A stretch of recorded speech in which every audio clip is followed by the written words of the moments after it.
Hey, comment ça va? Ici, c'est jeudi 13 février, donc demain c'est la Saint-Valentin. Je fais rarement des trucs particuliers, sauf que j'ai une amie qui vient demain pour quelques jours, enfin pour le week-end. On a un peu une private joke parce qu'elle était déjà venue à une Saint-Valentin, donc on va faire un repas complètement kitsch et Saint-Valentin. Du coup, pour pas être trop tyrannique demain en cuisine, je vais préparer quelques trucs aujourd'hui. Quoi d'autre? Donc le menu, je sais plus, le menu, on s'en fout en vrai. Alors, je m'étais dit qu'on allait faire les œufs mimosa de mon livre Comme chez mamie, avec une petite salade de orange sanguine, et à la base je voulais des radicchio mais j'en ai pas trouvé, donc ça sera des jeunes pousses avec sûrement des petites noix, des petits trucs sympas. Je voulais faire un houmous de betterave, donc il faut que je fasse rôtir mes betteraves, avec une focaccia rose aussi en apéro pour le pain. Et en dessert, on va faire une sorte un layer cake au chocolat et caramel salé, avec sûrement des mochi donuts ou des donuts, on verra. Je pense que si j'ai encore de la farine de riz gluant, ce sera des mochi donuts. À la framboise, donc qui seront roses avec un petit glaçage sympathique, framboise surgelée évidemment, des petits bretzels au chocolat, donc juste pour des petits snacks, ça fait déjà beaucoup. Du coup, on va commencer par le layer cake au chocolat parce qu'il faut qu'il refroidisse pour le glacer demain. On va faire le gâteau et le caramel aussi pour qu'il repose et pour pouvoir monter les étages ce soir. Alors souvent dans les gâteaux au chocolat on met du café pour faire ressortir le chocolat. Là je vais mettre café de lupin, ça se présente sous cette forme de poudre et ça se laisse infuser, donc c'est un peu un goût de céréales torréfiées. Hop. C'est beaucoup moins fort que le café mais c'est très bon. Pour le layer cake, je vous mets la recette en description. Je sais pas vous, mais moi, dans mon supermarché, ils font plus de gros pots, donc on est obligé d'acheter des petits pots de yaourt de soja, c'est un petit peu relou au niveau plastique. J'aime bien mettre du tiny pour remplacer les œufs aussi, ça permet de rajouter un peu plus, ou de purée d'oléagineux, ça permet de rajouter un peu plus de jaune d'œuf entre guillemets. Et en plus le tiny avec le chocolat, ça va très bien et ça désucre un peu. Comme tout gâteau qui se respecte, on mélange d'abord le sucre avec l'alternative aux œufs et je fais cailler le lait végétal avec un peu de vinaigre. Je prépare les ingrédients secs, farine, cacao, sel et levure, que j'incorpore au mélange précédent. Je peux enfin y incorporer le café de lupin infusé, sans la poudre, ainsi que le lait végétal préalablement caillé. Pour ce qui est du moule, je fais tout en une fois avec un moule très haut. La cuisson sera donc un peu plus longue qu'un petit gâteau. Après avoir graissé le moule, je mets du cacao à la place de la farine pour garder la bonne couleur du gâteau. Et ça part au four pendant 1h30. Pendant ce temps-là, je prépare le caramel auquel j'ajoute de la crème de soja ou du lait de coco, ainsi que pour faire la crème pâtissière, de l'agar-agar pendant la cuisson et de la margarine hors du feu.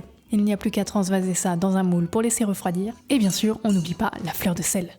J'en profite aussi pour préparer la ganache au chocolat. J'avais plus de crème liquide, donc j'ai fait juste ça avec du lait végétal et du chocolat. Et avant de l'utiliser, je laisse bien tiédir le mélange. Pendant ce temps, je peux donc préparer la focaccia. Pas très compliqué et il n'y a même pas besoin de pétrissage. Donc dans un bol, je mélange farine, levure et du sel. Et on y ajoute de l'eau, ou ici de l'eau avec un peu de betterave. Comme le four est chaud, on en profite pour faire rôtir les betteraves. Il ne reste plus qu'à mélanger tout ça à la cuillère. Je vous avoue que j'oublie toujours que même si la pâte est rose avant cuisson, en général après cuisson, il n'y a plus grand chose. Je fais la première levée une nuit au frigo plutôt que 30 minutes dehors, mais vous faites comme vous voulez. Il est enfin temps de couper le gâteau. Il y aura 3 étages, donc en 3.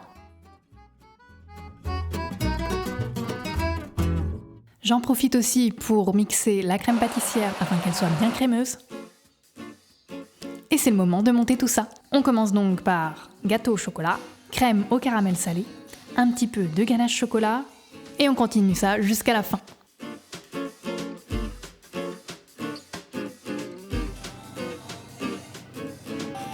Je glace un peu maintenant, mais je glacerai aussi un peu demain, quand ça sera bien froid. J'ai aussi mis des pics dans le gâteau, parce que sinon, c'est un petit peu glissant quand même.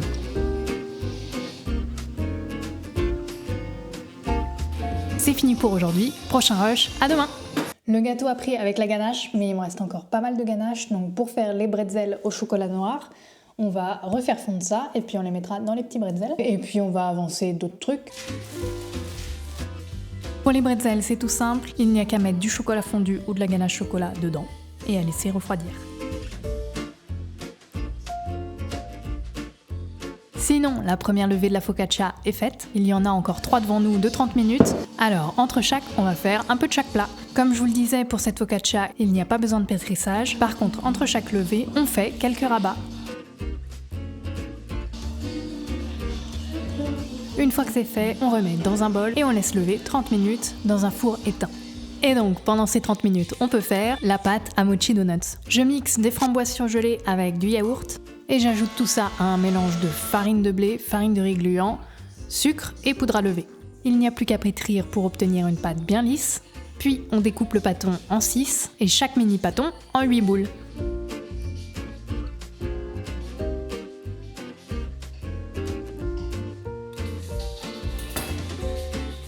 Il ne reste plus qu'à déposer ces boules sur un papier cuisson en formant un anneau. J'ai pas encore cuit les mochi donuts, mais ça fait 10 minutes que la focaccia a sonné pour le dernier tour. Donc on va la mettre dans son petit truc pour la dernière levée. Et ensuite la cuisson. On fait donc encore 4 rabats de la pâte et on la dépose enfin dans le moule enduit d'huile d'olive. Et ça repart 30 minutes enlevées, c'est-à-dire qu'on peut enfin cuire les mochi donuts. Évidemment, comme tout donuts qui se respecte, on fait ça dans l'huile bien chaude, on les immerge avec le papier. Quand ça commence à cuire, on peut l'enlever très simplement. Les 30 minutes sont passées, c'est reparti pour la focaccia. On met donc plein d'huile d'olive au-dessus, on fait des petits trous et on vient mettre les épices ou herbes de votre choix dessus. Moi j'ai mis flocons de piment, thym et fleurs de sel. Et après toutes ces levées, ça peut enfin partir au four. Pendant ce temps-là, je continue la friture des mochi donuts.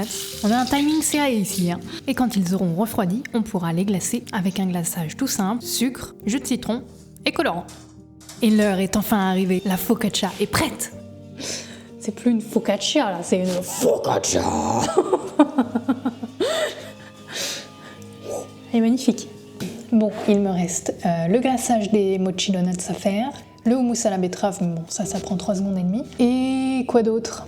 Les œufs mimosa. La recette est dans mon livre comme chez mamie. Les œufs mimosa. Alors pour ceux qui ne connaissent pas le sel kalanamak, sel noir, c'est un sel assez foncé, il est noir, il a un goût, une odeur de soufre, donc ça permet de remplacer l'œuf, en tout cas le goût de l'œuf dans certaines recettes.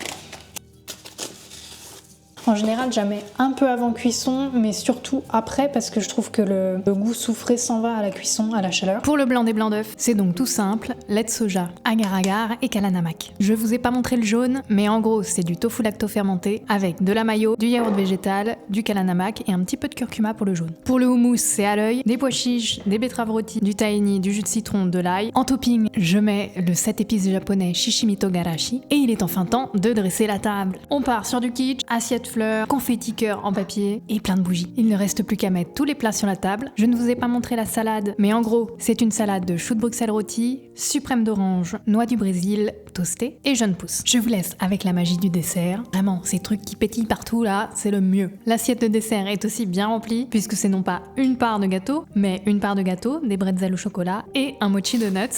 Ce qui explique donc la balade du lendemain matin à jeun afin de préparer l'estomac au brunch. Pas pousser non plus, hein.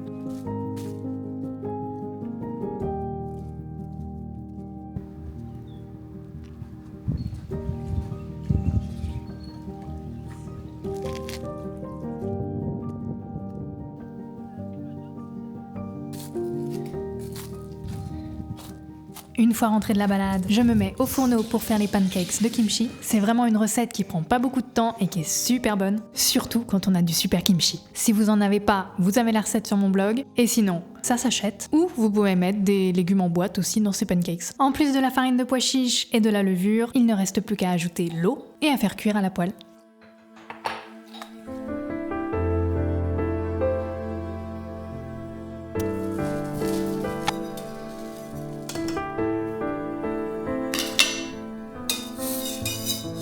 Bien sûr, j'avais pas prévu que ça. La veille, j'avais donc fait un chia pudding et une compotée de figues et framboises surgelées du jardin. Il n'y a plus qu'à rajouter un peu de purée de pistache ou de noisettes et du granola si on veut, et c'est le petit déj parfait. Il restait évidemment plein de trucs de la veille, donc j'ai pu servir les pancakes avec la salade, ainsi que tout le reste, et bien sûr un latte au sirop de noisette. Au final, on a tout migré à l'extérieur parce qu'il faisait quand même super beau.